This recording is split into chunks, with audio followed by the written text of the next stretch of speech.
방습과 투습, 그리고 투습과 어울려서 또 방수. 그럼 방수는 뭐고, 또 요 용어 헷갈리지 말아야 되는데 요거를 정확하게 이해할 필요가 있어요. 자, 방습은 뭐고, 방습과 투습은 하나로 봐야죠. 이제 방습이 되든지 투습이 되든지. 그럼 요 방수하고는 상대적인 개념인데,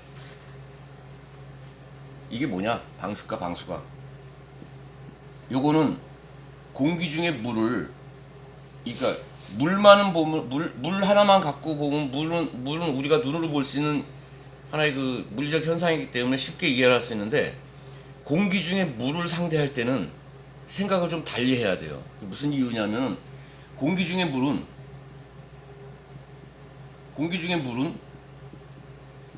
물 분자 형태로 떠나내게.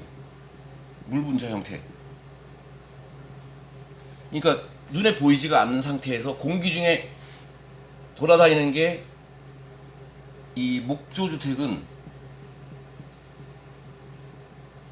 물과의 싸움이라고 그래. 물과의 싸움. 여기 물과의 싸움에서 이 물은 우리가 흔히 보는 H2O 그 물이 아니고, 병에 담겨져 있는 그런 물이 아니고, 이거는 공기 중에 물을 얘기하는 거예요. 공기 중에 물.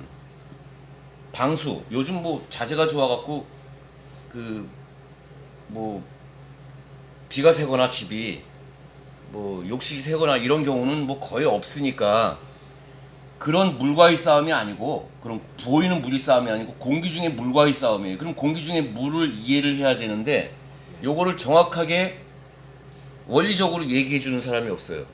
여태까지 알고, 이거 다 우리가 알고 있는 내용이야. 나 이거를 우리가 기존에 알고 있는 내용을 좀 보기 쉽게, 알기 쉽게 설명하려고 이제 하다 보니까 이런 얘기가 나오는 건데, 정리를 한 거예요. 말하자면 뭐 없던 얘기를 하는 게 아니고, 기존의 얘기를 나는 이해하기 쉽게 정리한 거예요. 목조주택은 물과의 싸움이라고 그러는데, 나무가 물을 닿으면 썩는다. 왜 썩을까?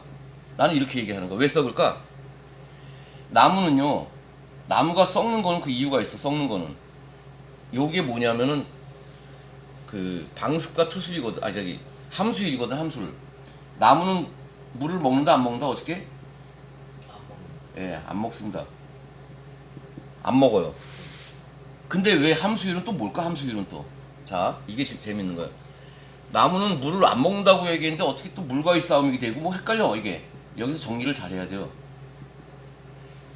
나무에서는 아까 얘기했지만, 표면에서는 그 나무의 그 미세한 그 빨대가, 표면에서는 깨지는 자르다 보면 깨지는 부분이 있기 때문에 물을 먹고, 이게 그 물을 먹어요. 여기는. 근데 그게 세포막을 뚫고, 나무의 그 빨대의 세포막을 뚫고 안하고 밖하고 이렇게 통기가 된다는 건 상상할 수가 없는 얘기. 그건 말도 안 되는 얘기고, 그거는 표면에서 물이 닿으면, 이게 물이 닿으면, 수분이 닿으면은 나무가 썩는데, 썩는 조건이 있어요.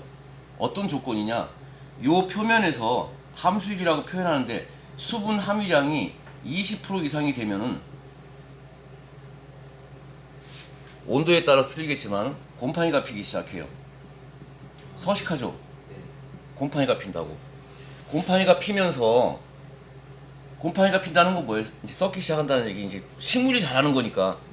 곰팡이가 핀다는 건 식물이 거의 뿌리를 받고 자란다는 얘기거든요. 여기. 그러면서 이 빨대 속을 뚫고 뿌리가 들어가면서 부화한다고. 근데 썩는다. 이게 쉽게 얘기해서 썩는다. 썩게 되면은 나무가 이미, 우리 그 흔히 보듯이 나무가 이렇게 그 곰팡이 펴갖고 썩는다는 거, 그걸 얘기를 하는 거거든요. 그러면 중요한 거는, 나무를 올바르게, 뭐 천년가는 나무를 제대로 보존해주기 위해서는 뭐냐면, 곰팡이가 썩지 않는, 곰팡이가 서식할 수 없는 환경을 만들어줘야 돼. 그게 이 함수율 18% 이하로 조건을 만들어줘야 돼요. 항상 어떤 조건에서든지. 이게 함수율 18% 이하, 나무의 함수율. 나무가 건조시킨다는 거는, 건조시킨다는 거는 요런 곰팡이가 서식하지 못하는 환경에서 나무를 말리는 거거든. 인공 건조를 하든지 자연 건조를 하든지. 근데 우리가 수입하는 나무는 전부 18% 이하로 인공 건조해갖고 수입을 해와요. 그래서 온 과정에서 집을 짓는 과정에서 요 구조재의 함수율이 16% 이하가 되었을 때 오케이 사인이 나오는 거고요. 그리고 요 조건이 이 함수율이라는 건 표면뿐이 아니고 속까지 말하는 거예요. 속까지 이 나무 자체가 갖고 있는 수분 함유율이 16% 이하가 됐을 때 오케이 하는 거예요. 그래서 목조주택 지으면서 집 지으면서 골조 치는데 비가 왔다. 아까 얘기했지, 나무는 물을 안 먹는다. 물을 먹질 않으니까 비가 왔을 때 어떻게 돼요? 겉에는 비가 와서 젖어 있지만은 속까지 물을 먹고 물을 먹지 않으니까 들어가는 게 아니거든요. 그래서 3, 4일 동안 비가 오더라도 함수율에 영향을 주진 않아요. 전혀 영향을 주지 않아요. 그래갖고 한 3, 4일 비가 오다가 하루 저녁 날이 햇빛이 쫙 나면은 쫙 말라버리면은 전혀 문제가 없는 거예요. 이거는 일주일 이상 상관없어요. 뭐 일주일 정도, 그게 이제 장마철이 길어갖고 뭐 일주일 한 달 이상 돼갖고 표면에 물이 젖어 있는 상태로 말하자면 함수율이 20% 이상인 상태, 표면에 물이 젖어 있는 상태로 시간이 많이 가다가 보면 여름철에 특히 겨울은 아니, 봄 가을은 괜찮지만 곰팡이가 온도가 일정하게 높아지면 한 20도씨 이상이 되면 곰팡이가 피잖아요. 네. 그때 곰팡이가 피는 거야. 아, 예? 그럼 그게 곰팡이가 피기 위한 조건이 되려면 뭐 한 일주일, 열흘, 뭐 한 달, 두 달 그렇게 계속 그냥 우기가 있다. 네. 그럼 곰팡이가 피겠지, 표면에. 네. 그럴 때 햇빛이 한번 쫙 들어갖고 말려. 네. 그 다음에 곰팡이를 샌딩해서 닦아내. 네. 그럼 그 속에까지는 뭐예요? 물이 안 들어간 거죠. 네. 그러니까 금방 말라버린다고. 그래서 골조 작업하다가 비가 왔을 때 천막 치우고 갑바 씌우는 데는 무식해서 그런 거다, 우리나라에. 모르니까. 그냥 건축주 서비스 차원에서 우리가 해주는 거죠. 그게 기본상 해주는 예, 기분상 해주는 거지. 왜? 건축주도 모르니까. 네. 이런 얘기를 안 들으면. 건축주도 모르니까 그냥 그 천막 그거 뭐 돈 10만 원, 5만 원, 8만 원인가 10만 원인가 뭐 돈 10만 원짜리 덮어주고 네. 그냥 마음 편하게 해주는 게 낫지. 그 돈 10만 원 때문에 이거 몇 시간 동안 설명해봐. 또 모르는 사람 또 누구죠? 응? 저기 하지.